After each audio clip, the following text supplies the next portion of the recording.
Imagine taking a crisp, $100 bill, taping it to a piece of cheap, kind of chipped wood, and just mailing it to a stranger across the globe. Right, which sounds insane. It totally does. And now imagine doing that 65 times over the course of 2 entire years. Yeah, logically, you'd think, you would expect it to get lost in the mail or broken in transit or simply stolen. Exactly. But instead, it fought global poverty. So today, welcome to our deep dive. We are exploring one of the strangest, most ambitious artistic experiments of the modern era. It really is. And our mission today is to pull the ultimate aha moments about creativity, constraint, and community from this single fascinating Wikipedia article about the $100 guitar project. And what's fascinating here is the core tension of this entire story. It's what makes it so compelling. You have this extreme, honestly, almost comical contrast. On one side, there is the remarkably low monetary value of the starting object, literally just $100. Right. Just a Benjamin. Exactly. But then on the other side, you have the massive artistic, collaborative, and ultimately philanthropic value that this cheap object generated. Yeah. It completely defies the standard logic of the creative industries, where we're constantly told that premium results absolutely require premium gear. Okay, let's unpack this, because if you are listening to this right now and thinking, I don't play guitar, why does this matter to me? I want you to think about your own daily workflow. Oh, that's a great point. Right. Because how often do you blame your tools? How many times have you caught yourself thinking, well, if I only had the newer laptop or the premium software or the perfect studio space, then I could finally create my masterpiece. We all do it. We do. So we're going to explore how a literally broken piece of wood shatters that excuse completely. Let's set the scene. October 20th, 2010. Two founders, Nick Didkovsky and Chuck O'Mara. Right. They decided to kick off this grand experiment. And they start by walking into a shop called Elderly Instruments and buying an electric guitar for exactly $100. And the source material gives us some very specific, really important details about this particular instrument. Oh, yeah. It wasn't just any cheap guitar. No, it was identified as a Fuji Gen Gakki EJ-2. Which is a mouthful. It is. But for context, these were guitars manufactured in Japan during a very specific post-war window, between 1962 and 1965.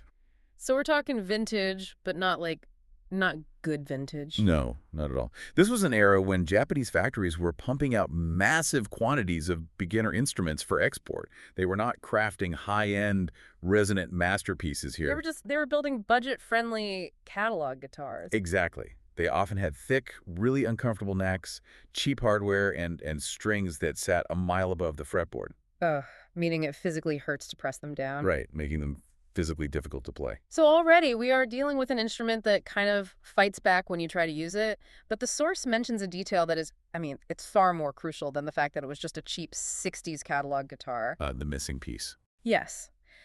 The defining feature of this entire experiment is that this vintage guitar was missing a neck pickup. Which is huge. Now, wait a minute. I have to stop you there and push back on the logic of these founders for a second. Okay, go for it. If you are going to launch a massive, highly coordinated international project, why on earth would you start with a broken guitar?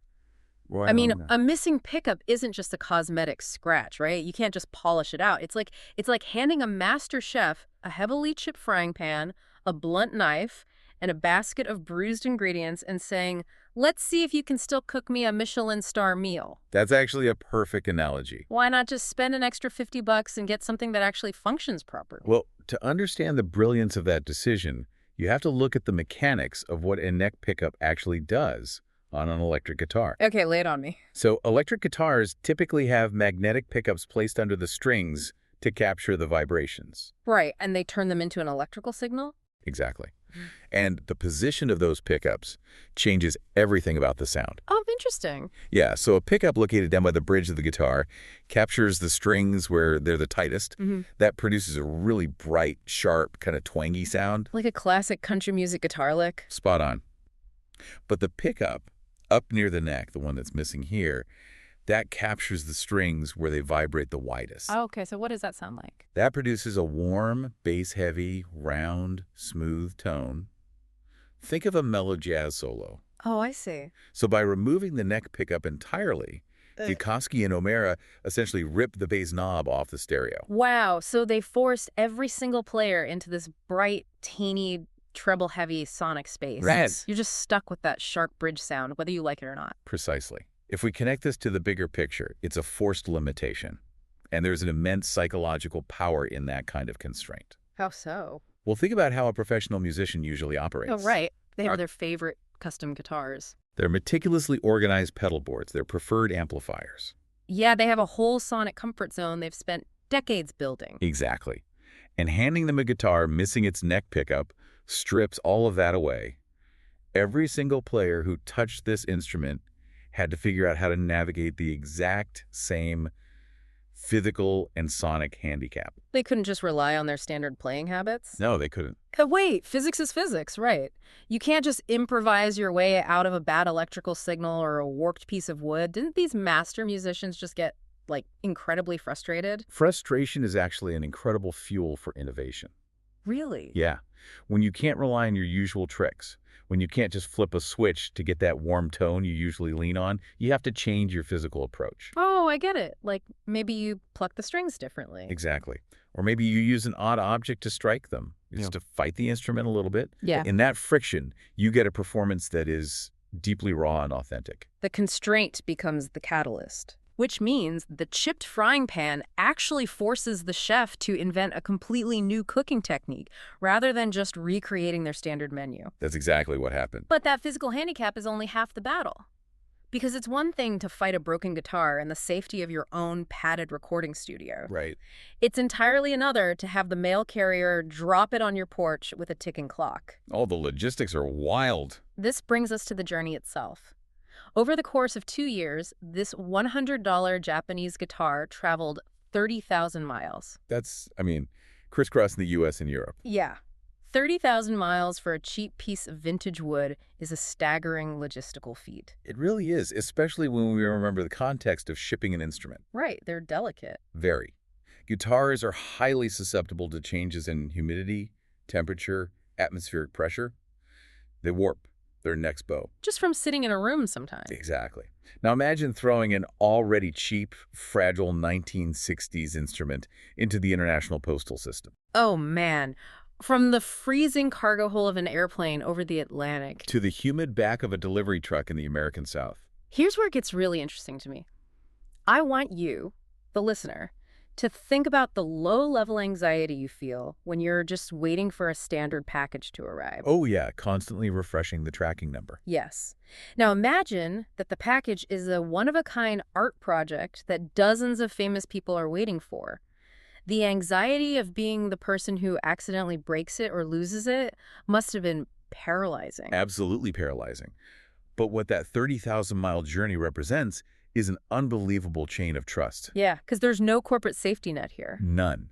This project did not have corporate backing. There were no professional roadies, no custom-molded indestructible flight cases. No insurance policies buffering the risk. Exactly.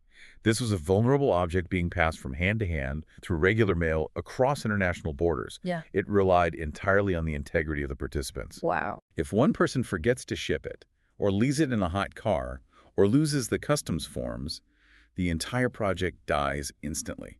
But it didn't. That chain of trust held firm for 2 full years. It really is a massive testament to the community they managed to build. It is. But even when the guitar arrived safely at your door, you weren't allowed to just hang on to it and, noodle around for a month. Oh no, the rules were very strict. Yes. The founders imposed incredibly simple yet ruthlessly strict rules.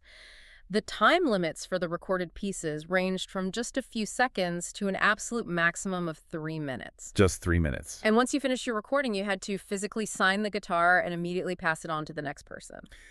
Imposing that strict 3-minute maximum is perhaps the most brilliant psychological lever the founders pulled. Why do you say that? Well, musicians, especially virtuosos, generally want time to explore. Sure, they want to show off a bit. Right. They want to find a groove, build a narrative, and show off their technical chops. An extended 20-minute guitar solo is practically a cliche in certain genres. Right. So imagine someone handing you the tools of your trade today and saying, you have a maximum of 3 minutes or maybe just 15 seconds To distill your entire professional identity into a single statement. It's intense. How do you even begin to edit yourself down that aggressively? It requires a monumental level of discipline. And it effectively erases the ego. No room for self-indulgent wandering. Exactly. The limitation demanded purely concentrated artistic statements. You had to get straight to the point. Yeah. Furthermore, by capping the time each person had, Didkovsky and O'Mara ensured that the final compilation wouldn't just be a showcase for one or two dominant, overpowering voices. Oh, that makes sense. It democratized the process. It turned the instrument into a truly shared global canvas, where everyone had an equal, highly focused space to contribute, regardless of their fame or technical skill level. A shared global canvas. I love that. And that sets the stage perfectly for the actual people who touched this fretboard. The players. Right. Because the rules in the 30,000-mile journey, they provide an amazing framework, but the actual magic came from the vastly diverse hands that navigated those cheap frets. The source notes that the guitar passed through the hands of over 65 players. And looking at the roster they assembled, it is a complete collision of musical worlds.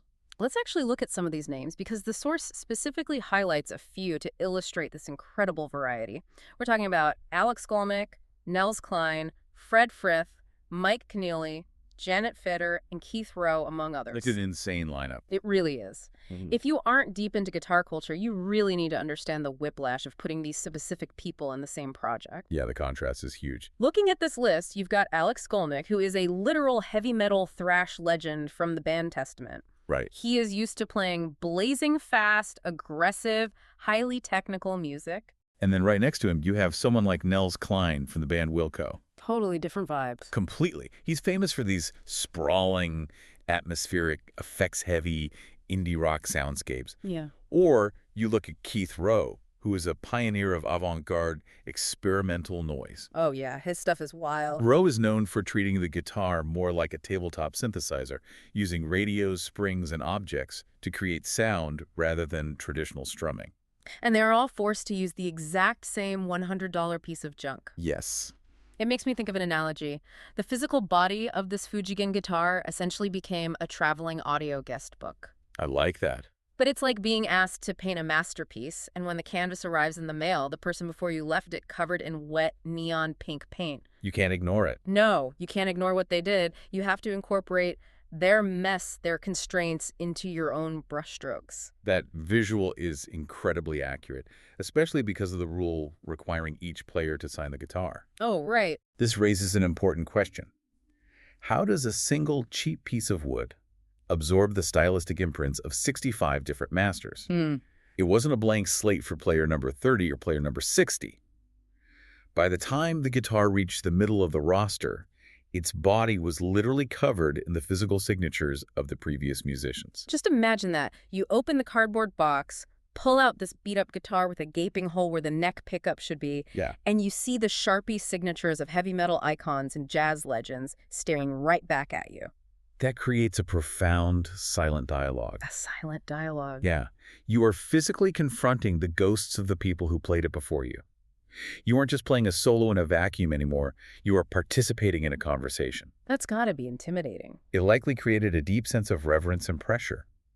Each player had to honor the spirit of the project, acknowledging the massive community that had formed around this cheap wood, while still fighting to leave their own distinct, undeniable sonic mark within that brutal 3-minute window. It's like they were all collaborating in slow motion across thousands of miles in different time zones. Beautifully put. Which leads us to the ultimate destination of all this effort. Because every 30,000-mile journey has to end somewhere. Right. And in this case, the destination was both a physical product and a massive global impact. The source tells us that all of these recordings from all 65-plus players were successfully compiled into a 2-CD album. A massive undertaking in itself. Truly. It was officially released by Bridge Records, Inc. in January 2013, and for the collectors out there, it's under the catalog number Bridge 9381AB. A tangible, permanent archive of the entire 2-year experiment. It proves that the chain of trust actually worked. It did. But the story doesn't stop with the music pressing. Here's the detail from the source that really elevates the whole endeavor from a quirky art project into something deeply meaningful. The charity aspect. Exactly. The founders decided that 50% of the album proceeds, which the source calculates as approximately $14.75 per sale, would be donated to CARE. Which is incredible. It is. And for those who might not know, CARE is a major humanitarian organization dedicated to fighting global poverty and delivering emergency relief. It is the ultimate synthesis of the project's entire philosophy. It completely reframes how we think about the concept of return on investment. How so? Let's look at the math of what actually happened here. You have a mere $100 in starting capital. In the standard music industry, $100 is a rounding error. Oh, totally. It barely covers the cost of a nice batch of cables, let alone an album production. You couldn't even rent a decent studio microphone for a day with that. Exactly. But that single $100 bill, when combined with forced physical constraints, rigorous time limits, and a community built entirely on blind trust, blossomed into a massive collaborative 2-CD album featuring over 65 master musicians. It's mind-blowing. It survived a historic 30,000-mile artistic relay across 2 continents without being destroyed.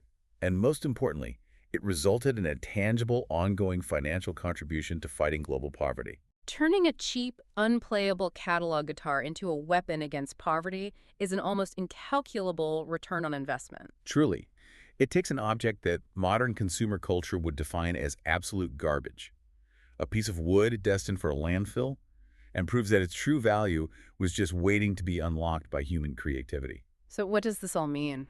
Well, it forces us to realize that constraints are not the enemy of art or productivity. Right. They're often the very soil in which the most innovative ideas grow.